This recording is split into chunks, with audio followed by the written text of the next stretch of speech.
siguro yung isa pang connection niya sa mga Cebuanos is si Elias ay siya na lang po yung natitirang apo ni Lapu-Lapu. So, para may ganun din po siyang konsepto.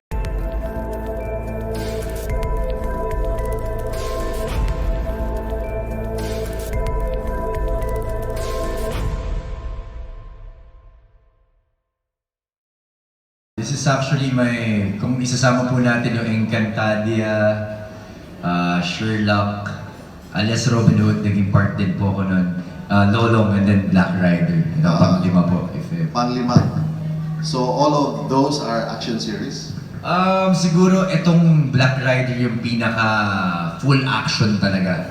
Yun kasi para may pagka-fantasy. But this time talagang action tong action. How does it feel? Being in an action lead role. As bata ko, sobrang pangarap. Pinakapangarap ko talaga is to be a action star. Yun po talaga ever since yung pangarap ko. At ngayon po na nabigyan ako ng opportunity. Of course, sobrang happy. Nakakataba po ng puso na parang dati pinapangarap ko lang siya. Ngayon, unti-unti ko na natutupad. And sabi ko nga, that's why wala akong okay lang sa akin kahit na napipilayan ako or alam mo yan, magkaroon ng mga injuries and nakakapagod. But yung passion ko kasi sa ginagawa ko parang nawawala na parang natatanggal niya lahat ng yun. So, I'm really, looking forward every taping sa kung ano po yung mga pwede ko pang gawin at i-apply dun sa mga natutunan ko before. Can you expound on the Cebu connection and will we see, ano yung Cebuano element meron ba in this series? Yes, so we don't have a live stream now, so I don't need to use the mic. Wala naman, no? Okay. Hindi ka nila nag- Okay na one ko, no? Hello, wala na. Hello, 1, 2, 3. Ito. Ito din ba? Yan. Ayan naman, modulate.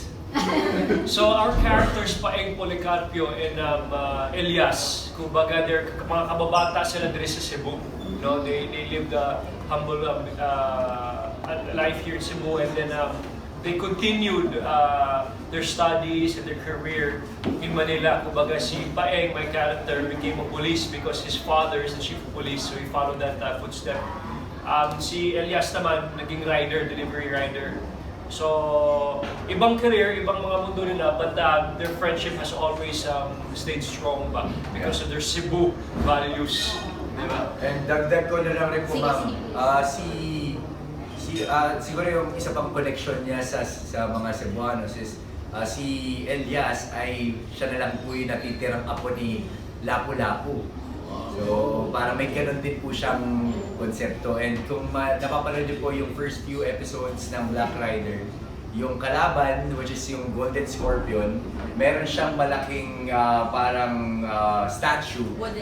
Wooden statue ni Magellan. Meron naman. So, may ganong connection. At to be honest, kami po na mga cast, hindi rin po namin alam kung paano po maitatawid o paano po pupunta doon sa storyline po na yun. So we'll find out by the later. Yes. Baka we'll even shoot here in Cebu. Yes, sana. Why not? Sana po.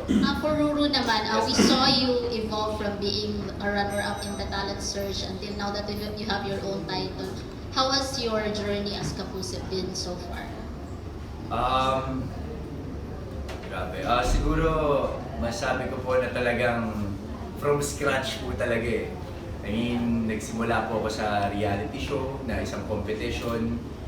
Pero before nun, talagang nag-audition ako at hindi ako nakuha. But eventually, nabigyan po ako ng opportunity na maging parte po ng Protege. Doon po nahubog, doon ko po nakita yung passion ko sa ginagawa ko, yung passion ko sa pag-arte. Akala ko po kasi dati kaya ako lang naman gusto mag-artista para makatulong po sa pamilya ko.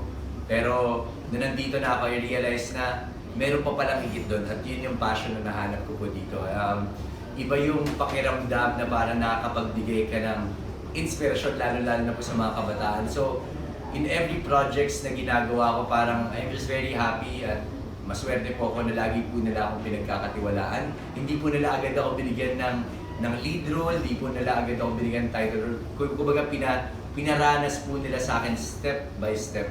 At yun po yung pinakagusto kong nangyari po sa journey ng career ko na hindi po siya overnight success dahil alam ko yung hirap na pinagdaanan. So hindi ko iti-take for granted lahat ng mga bagay na meron po ako ngayon. So, yun, maswerte lang po ako na sa GMA po.